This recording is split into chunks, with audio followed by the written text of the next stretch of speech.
So I've watched so many different videos on how to start a fire in the wood stove. And I went and watched about as many as I could to pick out, what I thought was the best way to do it. And so here's the fire, how we wake up in the morning, and here's how it is after a night of burning. And so everything's burnt right down. And right down here is where the air intake is on our stove. And so I smooth this out. If it's too much, I'll vacuum some out. And then I purchased, this is where I store my fire starting stuff right here. I purchased this off of Amazon. And I really, really like these fire starters. They burn for, they say 10 to 15 minutes.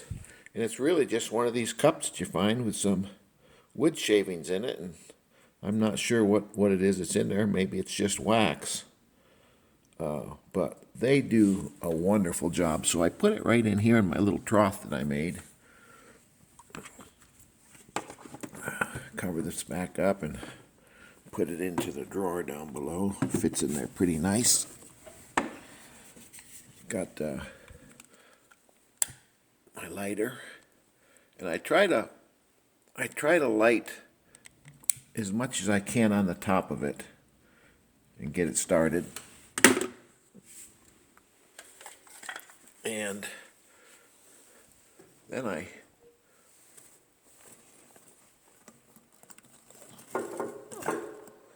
put some firewood in there, not to cover it up too much.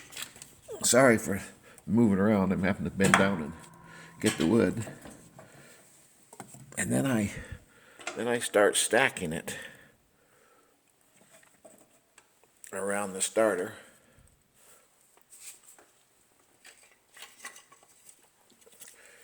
And I put, 4 or 5 pieces in there. And then I close up the stove. Make sure that the air intake is opened all the way up. And then you can see that the intensity of the fire starter seems to get quite a bit hotter as the oxygen is fed to it.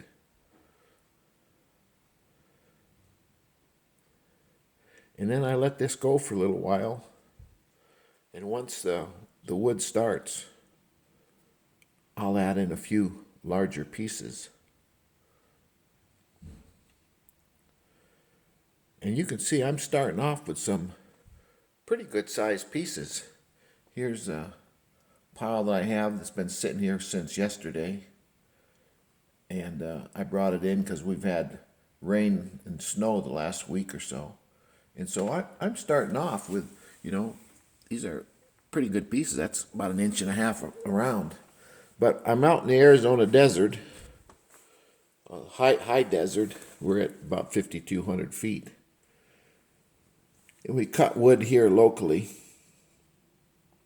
And so our wood normally is very dry by the time we've been able to cut it down and get it in here and stacked it.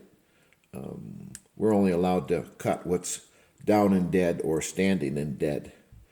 And so this is pretty much mostly juniper that we have here. But we do have mesquite and black oak that we cut also. And you can see the wood starting to get caught right now.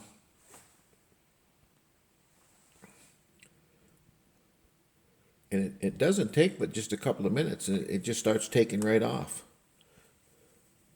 I was using newspaper and chopping up real fine small kindling. Here's some small branches that I had over here.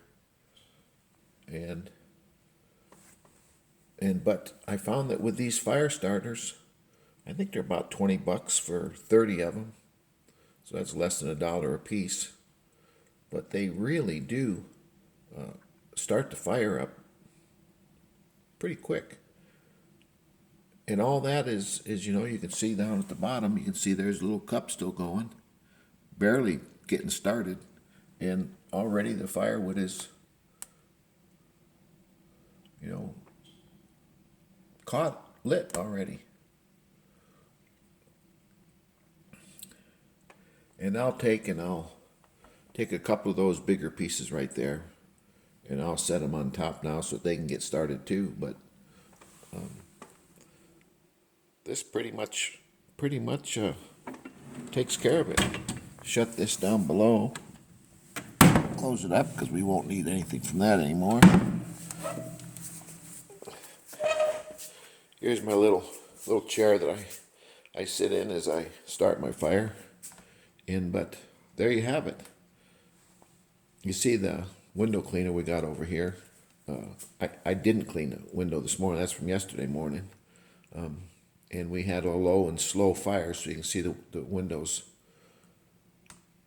already sooted up a little bit, but that's not very bad. And the way that these Regency fireplaces route the hot air and gases past the window, it will this will clean itself up and be nice and clear, in about an hour.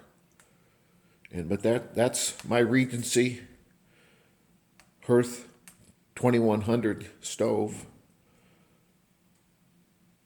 and it very much heats our whole room.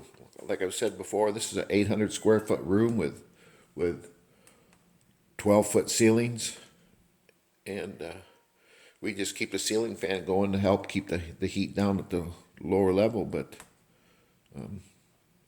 I highly recommend this stove and those fire starters. If you're wondering what to get to help you start your fires, I recommend the ones that I showed you. Thanks. Have a great day.